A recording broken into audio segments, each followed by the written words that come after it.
चला नमस्कार विद्यार्थी मित्रांनो. बघा, येणाऱ्या काही दिवसामध्ये आपण पाहिलं असेल, काही दिवसापूर्वीच आपल्या राज्याचे त्या ठिकाणी वनमंत्र्यांनी घोषणा केलेली आहे आणि असं प्रस्तावित आहे जागांचं त्या ठिकाणी ज्या रिक्त जागा असतील त्यांची घोषणा त्या ठिकाणी करण्यात आलेली आहे. किती जागा आहेत, कोणत्या विभागामध्ये किती जागा आहेत आणि बिंदू नामावली तयार करणं त्या ठिकाणी सुरू झालेली आहे.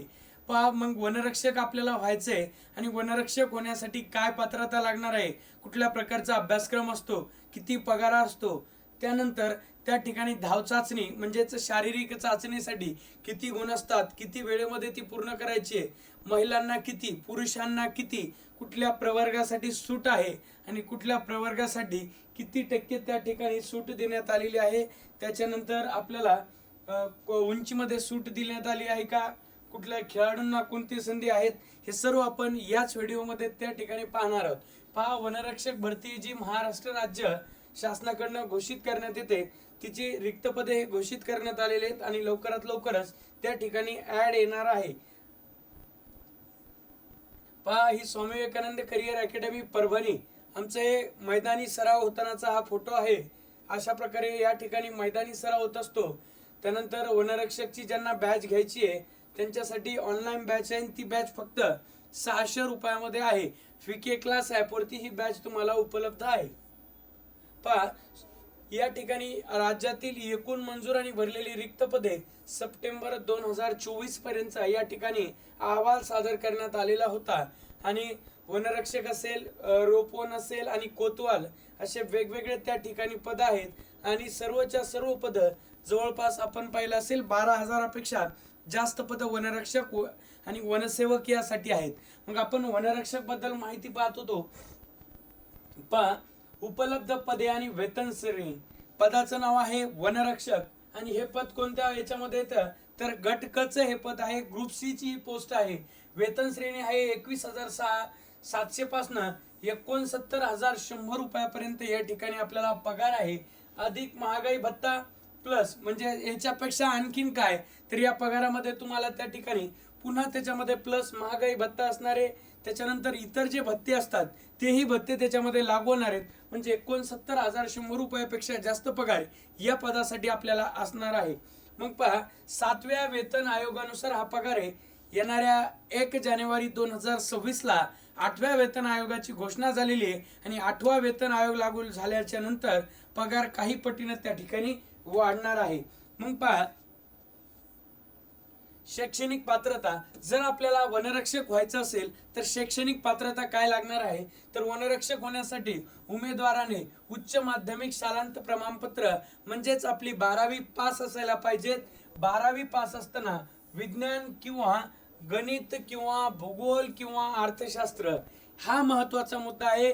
तुम्ही 12वी पास असूनच नाही तर 12वीला तुम्ही विज्ञान, गणित, त्याच्यानंतर भूगोल किंवा अर्थशास्त्र यापैकी एका विषयासह उत्तीर्ण झालेले असावेत. म्हणजे तुम्ही 12वी मध्ये ज्याही शाखेत शिकत असाल त्या शाखेमध्ये 12वीला तुमचे हे विषय असणं कंपल्सरी आहे. तुमचं एक तर भूगोल असावं, भूगोल नसेल तर अर्थशास्त्र असावं, हे दोन्ही नसतील तर गणित असावं किंवा त्या ठिकाणी विज्ञान असायला पाहिजे. अनुसूचित जमाती प्रवर्गातील उमेदवारांना माध्यमिक शालांत प्रमाणपत्र 10वी. म्हणजे अनुसूचित जमातीचे उमेदवार असतील त्यांना फक्त आणि फक्त 10वी पास उत्तीर्ण व्हायचंय. त्याच्यानंतर आहे माजी सैनिक उमेदवारांना त्या ठिकाणी पुन्हा त्यांना ही 10वी पास लागणार आहे आणि नक्षलवाद्यांच्या हल्ल्यात मरण पावलेले गंभीर जखमी वन खबरे व वन कर्मचाऱ्यांची पाल्य जे आहेत त्यांनाही 10वी पास पर्यंतच या ठिकाणी म्हणजेच 10वी पास असाल ते फॉर्म भरू शकतात. पुढे पहा, मग आता पहा, आपण 12वी पास झालेला असाल, आपले विषय असतात तर आपण फॉर्म भरू शकणार. मग फॉर्म भरल्याच्या नंतर पाहायचंय आपल्याला वयाची अट काय तर आपलं वय कमीत कमी 18 वर्ष असलं पाहिजे, जास्तीत जास्त 27 वर्ष. कोणाला तर ओपन वाल्यांसाठी. त्याच्यानंतर आहे मागासवर्गीय अनाथ यांना 18-32. त्याच्यानंतर आहे प्रावीण्यप्राप्त खेळाडू म्हणजेच तुमच्याकडे जे सर्टिफिकेट स्टेट लेवल असेल, कुठलंही सर्टिफिकेट त्या ठिकाणी ज्या खेळाडू विद्यार्थ्यांकडे असेल त्यांना 18 पासून तर 32 पर्यंत कमीत कमी तुम्ही 18 वर्ष वयाचे असले पाहिजेत आणि जास्तीत जास्त तुमचं वय हे 32 असलं पाहिजे. त्यानंतर माजी सैनिकांसाठी 18 वर्ष प्लस 27 अधिक सैनिक सेवेचा कालावधी अधिक 3 वर्ष. त्याच्यानंतर आहे प्रकल्पग्रस्त, यांना 45 वर्षापर्यंत आहे. भूकंपग्रस्तांना सुद्धा 45 वर्षापर्यंत आहे.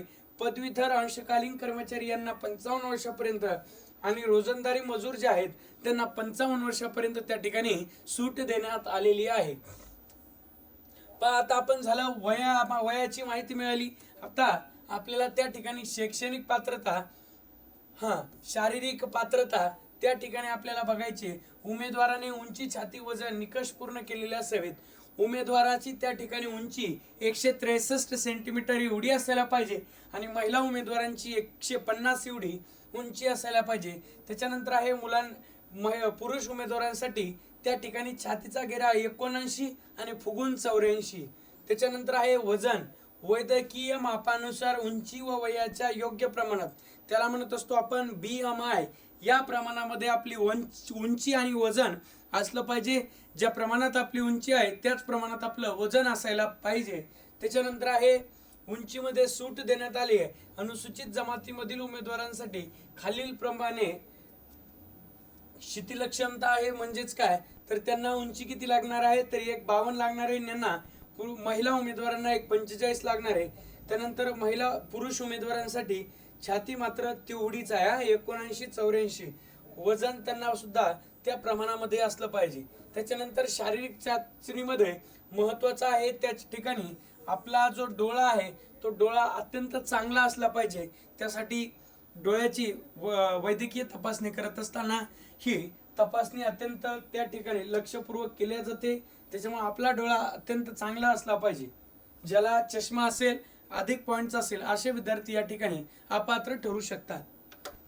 जास्ती पॉइंटचा असेल तर किंवा 0.5 0.1 इथपर्यंत असेल तर त्या ठिकाणी आहे ठीक आहे, पण अधिकचा त्या ठिकाणी डोळ्याचा प्रॉब्लेम नसायला पाहिजे. त्याच्यानंतर पहा याच्यामध्ये उंचीमध्ये सूट, छातीमध्ये आपण त्या ठिकाणी पाहिलेलंच आहे. त्याच्यानंतर पहा खेळाडू प्रवर्ग, वहीत शैक्षणिक अर्हता धारक करणाऱ्या उमेदवारांना 8 पूर्ण करणाऱ्या खेळाडूंना वहीत उंचीमध्ये 2.5 सेंटीमीटर इतकी सवलत देण्यात आलेली आहे. वन कर्मचाऱ्यांच्या पाल्यांना त्या ठिकाणी याच्यामध्ये हे करण्यात आलेलं आहे. पहा त्याच्यानंतर उमेदवार पुरुष, आता पहा आपण त्या ठिकाणी फॉर्म भरला. फॉर्म भरल्याच्या नंतर तुमची लेखी परीक्षा पार पडली आणि या लेखी परीक्षेमध्ये तुम्ही त्या ठिकाणी 45% गुण घेऊन उत्तीर्ण झाला आहात. ते सर्वच्या सर्व उमेदवार शारीरिक चाचणीसाठी काय असणार आहेत, पात्र असणार आहेत. मग शारीरिक चाचणीसाठी पात्र असणाऱ्या उमेदवारासाठी प्रत्येक पुरुष उमेदवाराला 5 किलोमीटर धाव चाचणी आहे. मग 5 किलोमीटर धाव चाचणीसाठी जर तुम्ही 17 मिनिटापेक्षा आत आलात तर तुम्हाला 80 पैकी 80 मार्क आहेत. 120 मार्काचा त्या ठिकाणी पेपर आहे. पुढे पाहणार आहोत पेपरची त्या ठिकाणी. त्याच्यानंतर 17 मिनिट ते 18 मिनिटाच्या दरम्यान आलात तर 70 मार्क असे प्रत्येकी त्या ठिकाणी एका मिनिटासाठी 10 गुण आपले काय होणार आहेत, कमी होणार आहेत. 23 ते 24 मिनिटापर्यंत. आणि तू जर 29 मिनिटापेक्षा जास्त कालावधी लागला मग तुला भोपळा भेटणार आहे, काय 0. चलत जरी गेलं तर मग 0 आहेत. हे झाल्याच्या नंतर 30 मिनिटांमध्ये 5 किलोमीटर न धावू शकणारा पुरुष उमेदवार भरती प्रक्रियेतून बाद होईल. भरती प्रक्रियेतून बाद होईल म्हणजे तुझं लिस्टला बी नाव नाही, डायरेक्ट तू काय तिथंच बाद झाला. चला जाऊयात पुढची. त्या ठिकाणी महिला उमेदवार असतील त्यांच्यासाठी 3 किलोमीटर धाव चाचणी आहे आणि यालाही किती मार्क आहेत तर 80 गुण आहेत. धाव चाचणी पूर्ण करण्यासाठी लागलेला कालावधी महिला उमेदवारांना 12 मिनिटापेक्षा कमी वेळेमध्ये 3 किलोमीटर चाचणी धावायची. 3 किलोमीटर रनिंग तुम्हाला 12 मिनिटाच्या आत जर केली तर 80 गुण भेटणार आहेत.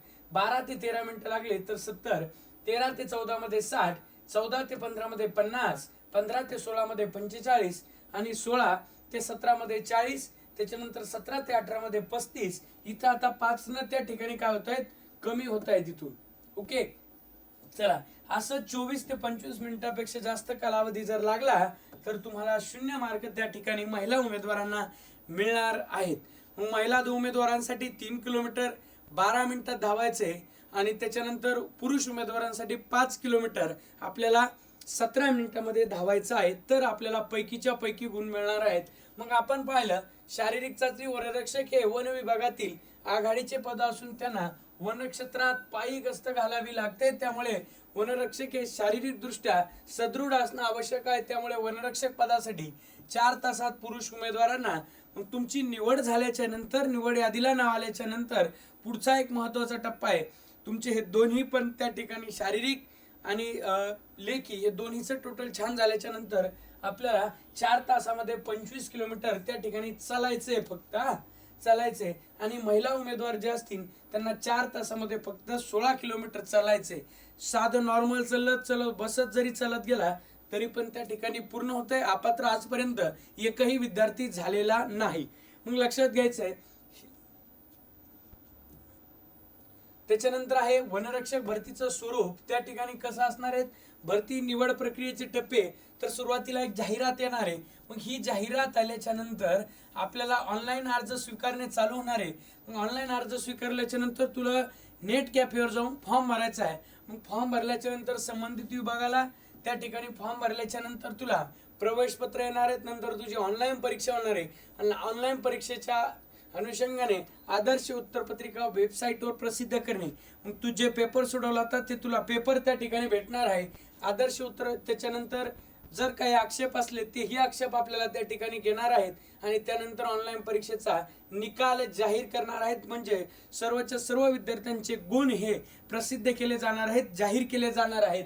त्यानंतर लागणार आहे ते झाल्याच्या नंतर कागदपत्रे तपासणी आणि शारीरिक मोजमाप चाचणी. मग तुम्हाला पेपर झाल्याच्या नंतर शारीरिक मोजमाप चाचणीसाठी ज्या वेळेस हजर केलं जातं त्याच वेळेस आपले प्राथमिक स्वरूपामध्ये डॉक्युमेंट चेकिंग सुद्धा त्याच ठिकाणी होणार आहे. नंतर निवड यादीच्या वेळेस त्या ठिकाणी ओरिजिनल डॉक्युमेंट घेऊन त्यानंतर सर्वसाधारण गुणवत्तावादी मग वेबसाईटवर जाहीर करणे म्हणजेच निवड यादी त्या ठिकाणी जाहीर केल्या जाणार आहे. आणि मग दोन्हीची वेबसाईटवर यादी प्रसिद्ध केल्या जाईल. कोणाची? निवड यादी आणि प्रतीक्षा यादी म्हणजेच वेटिंगचे. कळालं? मग नंतर त्या ठिकाणी 25 किलोमीटर पुरुषांसाठी, 16 किलोमीटर महिलांसाठी चालण्याची चाचणी सुद्धा होणार आहे.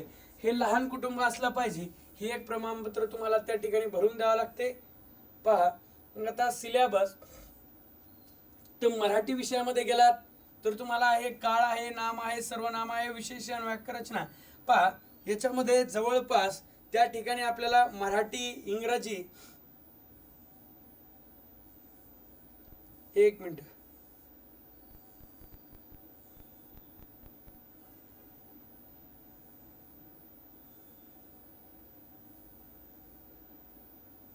पहा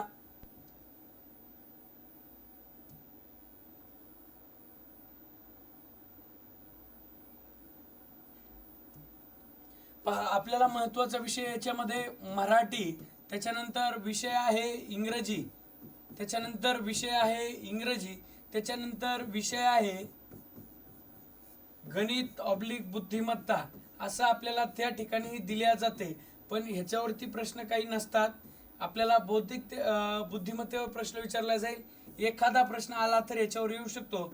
त्याच्यानंतर विषय असतो काय तर जीके, आणि प्रत्येकी त्या ठिकाणी 30 आणि 30 असे एकूण किती प्रश्न असतात.